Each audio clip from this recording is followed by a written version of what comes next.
Hey guys, Lucas Sacco here. This weekend I got second place at the Houston Regional, so I wanted to show off my deck profile and everything that's with it. I wanted to go over some decisions that I made with the deck building choice and overall just the deck itself. I've got a couple more deck profiles coming in later today and tomorrow actually. I've got first place as Tejaman, big shout out to him, and then first place of the Seattle Regional with Logan Johnson.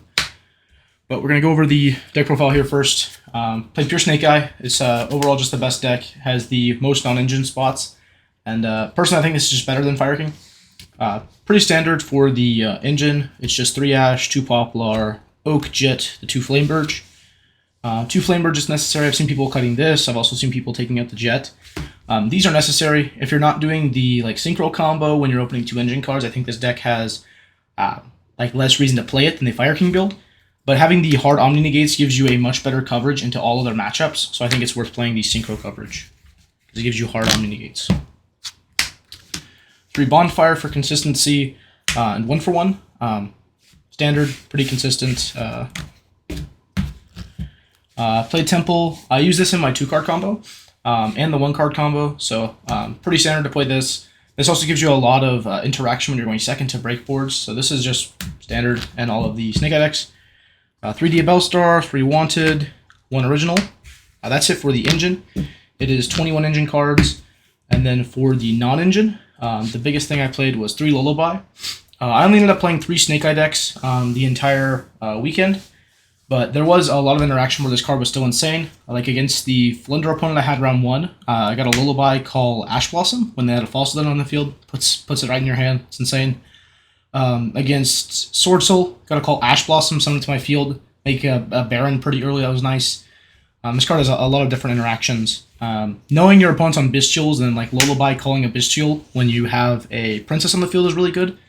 But there are a lot of different interactions for Lullaby that you need to be aware of if you're going to play the card. The card is overall so good. And then I played a fairly standard hand trap lineup with some deviation.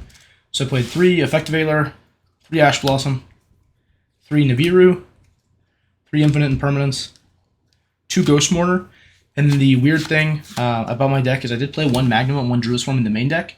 These cards were absolutely insane this weekend. I ended up playing 2 Voiceless and 2 Branded, so these cards being in the main deck was really important. But also, this has good coverage into the Fire King deck and the Snake Eye deck. The ability to make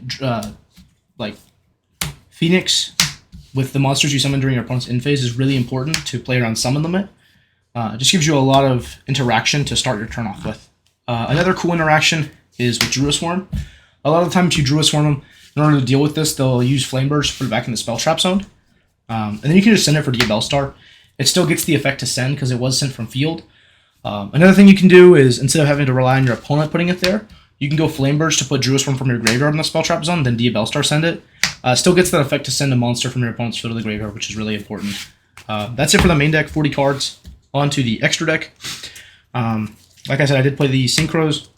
So 1 Formula, 1 Savage, 1 Baron. And then for the Links, I played Link Karibo, IP, SP, Dark, Hida, Phoenix. This is pretty standard when it comes to the Link 2s. And then 1 Princess. I felt like the other packages were better than the second Princess in most interactions. And the other Link 3 I played was Celine. This card was insane the whole weekend, especially with Lullaby. There's a really cool combo that Pac shows off in one of his videos, and I'll be posting later this week with an updated Snake Eyes combo tutorial. But it does utilize the Celine in the combo. This card is just overall super value, and it helps you get to a second kill line with access code. So not only does this help you make Appaloosa on your turn, it helps you make access code when you're going to kill them. And if you can do a line where you make access code with a Flame Burge on the field, you can do this right here. Your opponent has to nib you because this is lethal. This is 5,300, this is 3,000. They have to nib you here, and then you'll get the Flame Burge effect to summon back 2 guys.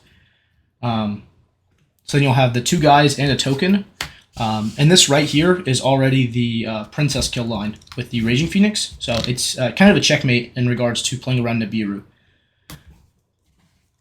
So I did play Celine and Access Code, and then the last cards I played in the extra deck was the Raging Phoenix Atlantis thing I talked about, and Appaloosa.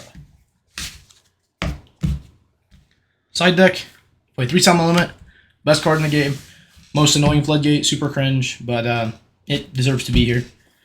3 crossouts. This is the Sidon for going first, as well as the summon limit and the 1 talents. Sidon talents for going first because it works better with the crossout, and also this is a punishing card for if you do get hand trapped, because everyone's playing those this format. Then I played 3 Cosmic Cyclone to punish people for playing summon limit, as well as having good coverage into basically every matchup. And then I sided a few more hand traps. I sided the 3rd Mourner for when I'm going second, and then I sided 2 Baldrake and 2 Druid Swarm. So overall I have 6 Bestials across the main of the side deck. I felt like this gave you a lot of coverage and a lot of hand traps, because there really isn't that many good hand traps this format. Outside of the 15 or the 14 in my main deck plus Mourner, Bestials. Some people are playing Ghost Ogre. Really not a fan of that card. I think that card is pretty bad. It doesn't have that many good interactions, but I can definitely see why people would want to play it, as it does cover some rogue matchups. But this is the deck that I played at Houston this weekend. Shoutouts to Team First to Last, everyone in Moki Meta, Troy Yamaguchi, Dylan Sumner. But I appreciate you guys tuning in. Thank you so much, and you have a great day.